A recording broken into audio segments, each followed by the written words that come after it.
Early access. Who doesn't enjoy buying games, finding out where they're broken, how they're broken, and then waiting months and possibly years for the developer to fix those issues? In fact, that's why I do PC gaming. I like to just experience broken software. It's really fun. Le Mans Ultimate has been announced to be coming out in February the 20th as an early access title, and I think a lot of sim racers are a little bit worried about this whole early access lark for very good reason. Now, I don't necessarily think that it is terrible for Le Mans Ultimate, and it will entirely depend on this, and that is whether or not the base content of Le Mans Ultimate is really quite good. If the initial salvo or launch of an early access title has good content in it, some nice cars, nice tracks, basic functioning single player, okay AI, and basic functioning multiplayer, then as long as it doesn't crash all the time, then it doesn't really matter that it's early access and that more stuff might come at a later date. In some ways, it could actually work out quite well if you look at Assetto Corsa, the original one, the good Assetto Corsa. However, if the game launches and it has game-breaking, crashing bugs, misses base content, and isn't essentially offering 20 or so hours of gameplay, and doesn't really just work out the box, well then we're going to have a really big problem, and then we'll be in the sort of R Factor 2 race room territory, which is not a good place for sim devs to be, because as you saw with R Factor 2 and with race room, especially in the case of race room, despite it being a really good game, really quite polished and having lots to do in it, because it launched in such a weird state and confusion and it not being a cohesive product, it has been basically impossible for race room to get out of that and to ever build a user base. And the same thing with R Factor 2. Despite them doing really good work on it, and I think more recently in the last year or so, R Factor 2 is actually a pretty good game, online ranking, it's got some great gold nugget features in there, but despite that, even then, it's R Factor 2's never really managed to actually get out of the sort of despair and misery and tiny user base numbers. They've never been able to build a following.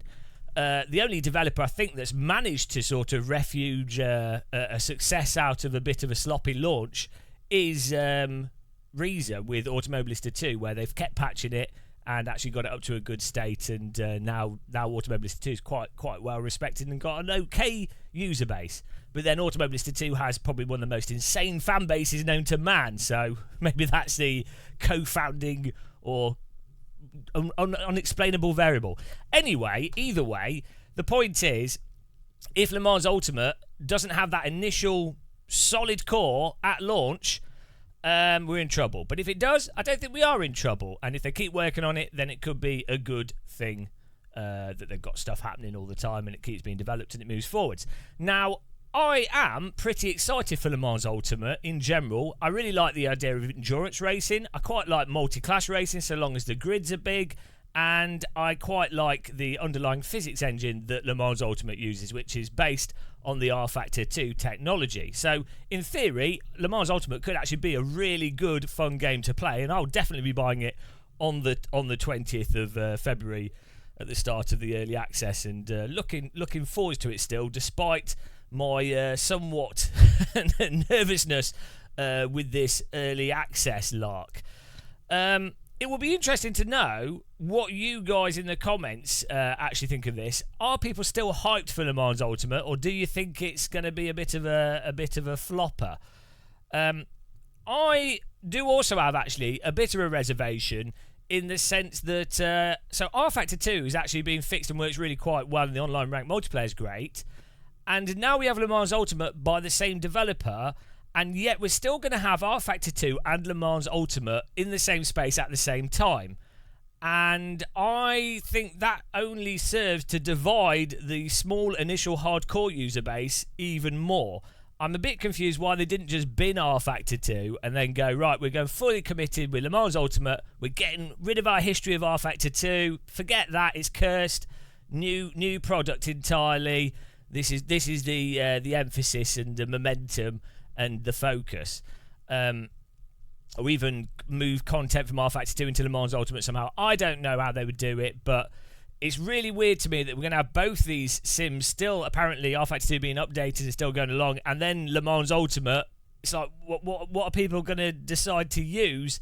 And I think it will only have the effect, or it's quite likely to have the effect of actually being bad for both simulators rather than it being good for both simulators. I think developers really need to, and with products in general, I think things really need to just be concise and simple for the consumer, especially when it comes to simulators that are really, really complicated. Now, I do know on the other side of this, I know that the developers behind all the simulators are like crazy hard working, and you know they with motorsport games they need to get this out and they need to get money coming in as soon as possible. You know, the cash flow is an important thing, and without that you don't have anything at all. So I do understand that, and I think a lot of people kind of understand that. But the problem is that your average consumer doesn't really care about that and shouldn't care about that. Your average consumer should only really care about, is the game fun and is it easy to get into and can they just enjoy themselves? That's really all that matters. Yeah, I've seen a lot of people making this whole thing going, well, you know, Le Mans Ultimate, they've had to get it out there because they need the cash flow. It's like, yeah, I don't disagree. And I want to see the developer keep going. I don't understand the meme of like, well, we want this developer to die and go away. It's like, no, we want good simulators to play. Yeah, why isn't there just infinite money in sim racing? Because they're the best games. Let's be honest. Using a force feedback wheel to play a driving simulator with a VR headset, there's nothing else bloody like it. They're so much better than most video games. Even bad simulators are better than most video games. Anyway, right. Without ranting too long, let me know what you think in the comments. Le Mans Ultimate coming out on the 20th of February as an early access title. I'm excited, but I'm cynical. And as a result, I'm expecting everything to be a disaster. But it can't be as worse as the British government. So that's good. Till the next one, guys. Thanks for watching this. Take care and goodbye.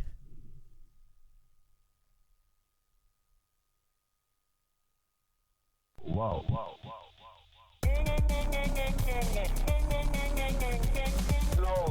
Slow, man. Low.